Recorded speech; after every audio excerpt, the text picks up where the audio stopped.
that game actually was. Celtic's opening league season was a mixture of experiences, including illegal payments, threats of expulsion, points deductions, and various other arguments. 135 years on, this is the story of Celtic and the start of the Scottish Football League.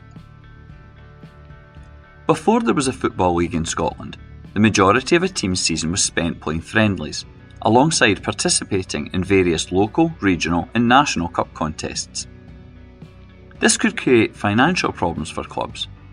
Despite the payment of players being banned in Scotland until 1893, many teams did this anyway, and they had other costs too, such as paying for ground developments.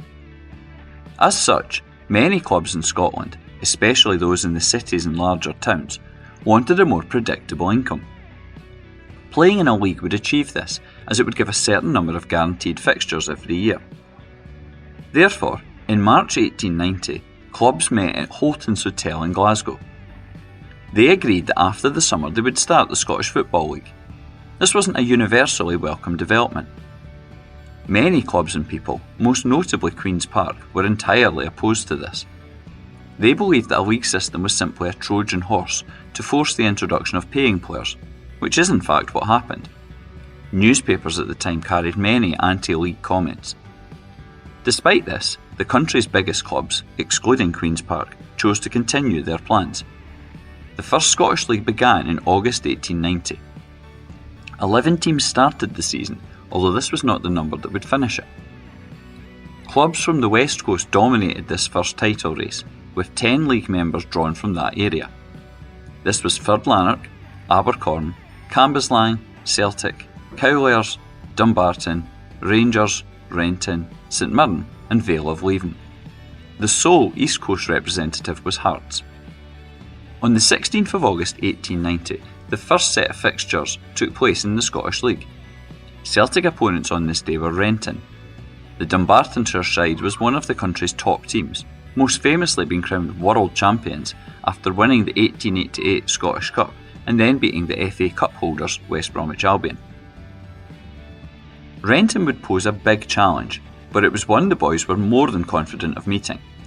They had been a major part of discussions which pushed to create the league, and now Celtic had hopes of claiming the maiden title. For this first game, Renton made the journey to Glasgow's East End, coming to the original Celtic Park.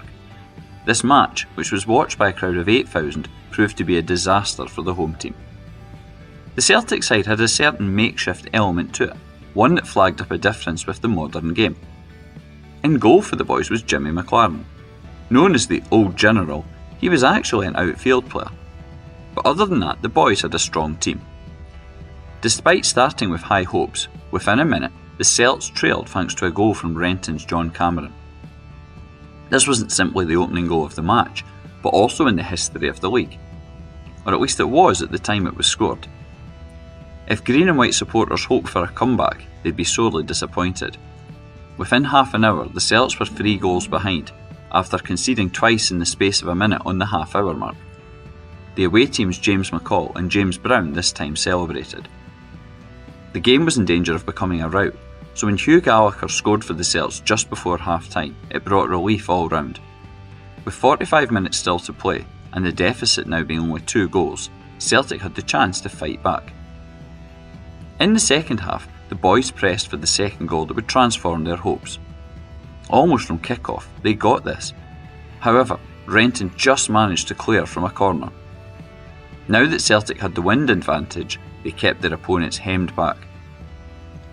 Despite this, the goal they desperately needed would not come. Renton's goalkeeper John Gow was especially praised for his performance. And then with 10 minutes remaining, the match effectively ended when McCall got his second and made it 4-1 to Renton. Celtic had to settle for a heavy defeat, giving them sad memories of the league's beginning. And so, this would all seem to be fairly simple. Celtic played their first league game and lost to Renton. You'd be forgiven for asking, where is the mystery? Well, that's because of what came later. The problems arose further down the line and related to the issue of professionalism, or the payment of players. As noted earlier, this was a controversial topic. Many people believed sport should be an amateur pursuit and were outraged at the suggestion of giving wages to players.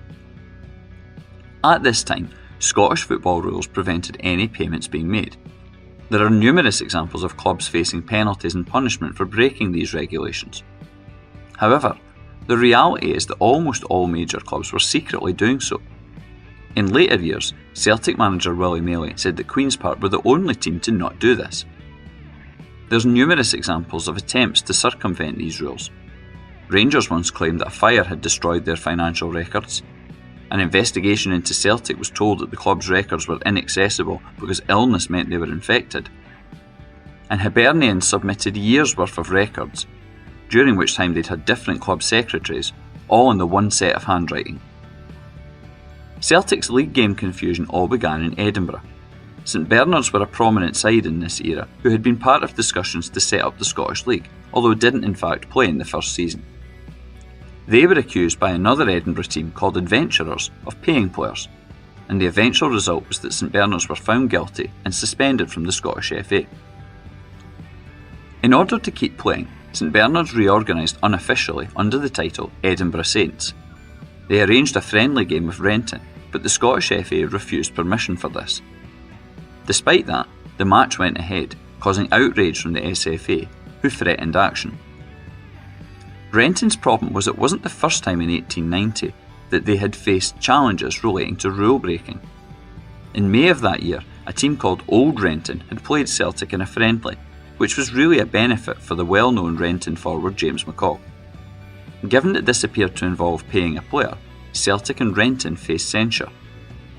There were various possible punishments that could have been imposed. Celtic, however, protested that it was nothing to do with them, saying that they had simply played a game and were not responsible for how Renton chose to then spend their share of the money. Ultimately, both sides were warned, and two players, McCall and Celtic's James Kelly, were given a ban. But now Renton had been seen to flout the SFA's rules twice in quick succession, and this could not be tolerated. As a consequence, in October 1890, Renton were banned by the SFA. The consequence of this was that they could not play any official games, which meant they had to be expelled from the Scottish League. This posed a problem for the new competition. They had started with 11 teams and played many games, but now one side had dropped out. Although there was a suggestion that Queen's Park could replace them, eventually that didn't happen. Instead, it was decided to expunge all of Renton's games to date from the official records. It's from here that the Celtic confusion begins.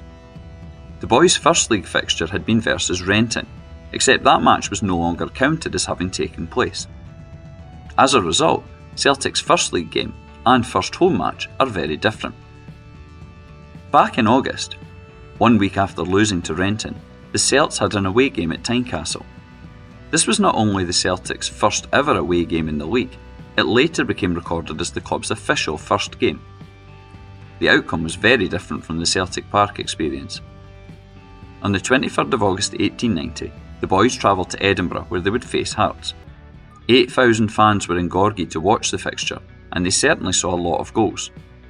Celtic had a strong team, although it wasn't Jimmy McLaren in the goal, but instead a new signing, James Bell, and that later caused its own problems. On a day which mixed between heavy rain and bright sunshine, Celtic arrived late at the ground. 25 minutes after the match should have begun, kick-off was taken. Hearts started well, pressing back their opponents, and were unlucky with different chances. However, the Celts defended stoutly. Like Celtic, Hearts had lost their first game, meaning both sides were determined to get on the winning track. As such, Celtic soon worked their way into the game and created their own chances. After 11 minutes, it was green cheers that reverberated around the ground. The ball was played to Johnny Madden, and he put the Celts in front. The boys were forced down to 10 men for a period, following a bad foul on Peter Dowds. Hearts couldn't capitalise on this advantage, and in fact, it was the boys that next celebrated, thanks to Madden doubling his tally. Once Dowds returned to the field, Celtic pushed on, and later, Willie Groves made it 3-0 to the visitors by the interval. The second half saw the home fans encourage forward their men. They had chances. On one occasion, Celtic's Jimmy McLaren was said to be too fat to keep up with his opponent, but they couldn't score, and the next celebration came from Groves, who got his second of the day. There was now only going to be one winner, but the game largely petered out. It seemed there were to be no more goals until just short of the death. The injured Peter Dowds marked his return with a goal when he took control of the ball and walked it round the Hearts keeper, securing an impressive 5-0 victory. At full time, this was recorded as being Celtic's first league win and first away victory too. However, in later times, with Renton's games being voided, it would also come to be counted as Celtic's first game. But now that the Renton match wasn't counted, what then was Celtic's first official home league game? Well, that took place 1 week after the Tynecastle trip, on the 30th of August 1890. On that occasion, it was Cambuslang who made the short journey to Celtic Park. At the start of the match, Celtic's hopes weren't high. Despite their big victory in the previous match, the boys started with many players carrying an injury. The consequence of this was that by half-time they trailed 1-0 to the visitors. The large crowd of fans were less than impressed. However, the second half would prove to be a much brighter affair. Shortly after the restart, Peter Dowds equalised for the boys, and then, in quick succession, Johnny Madden and then Dowds added more goals to the Celtic tally. With the home team now controlling things, the tension eased around the ground. Madden would once again have the chance to cheer when he made it 4, and Willie Maley added a late fifth to seal a big win. Even a final goal from Cambuslang did nothing to change the overall result. The Celts had their first ever home league victory in an eventually comfortable 5-2 match. Over the course of the rest of the season, the boys wouldn't enjoy great success. They did win the Glasgow Cup, but fell short in the Scottish Cup and League Charity Cup, and in the league they had particular problems. James Bell had been the goalkeeper in the Hearts game, which was now the club's first official league match. Unfortunately, it later transpired that he'd been ineligible to play in this. This led to Celtic being deducted 4 points in punishment, which was an experience shared by Cowlairs and Ferd Lanark. At the end of the season, the Celts finished on 21 points, 8 behind the eventual champions Dumbarton and Rangers. These two sides were both on 29 points, and this was in the days before goal difference was used to separate tied clubs. Instead, they held a playoff match to decide the title's destination, but this ended in a draw.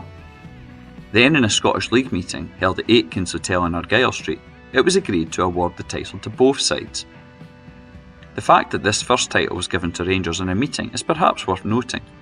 Many Ibrox fans criticised Celtic's 2020 title, which was awarded in a meeting owing to the effects of COVID curtailing the season.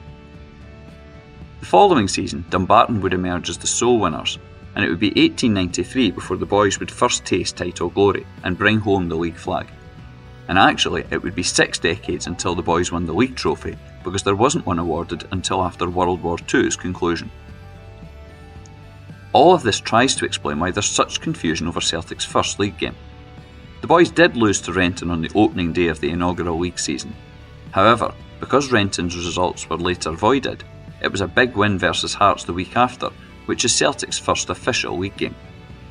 And let's face it, when it comes to recording achievements and events, winning 5-0 in a game sounds a lot better than losing 4-1.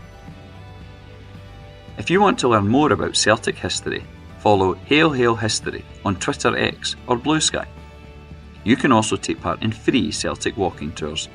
Visit celticwalkingtours.wordpress.com for more information.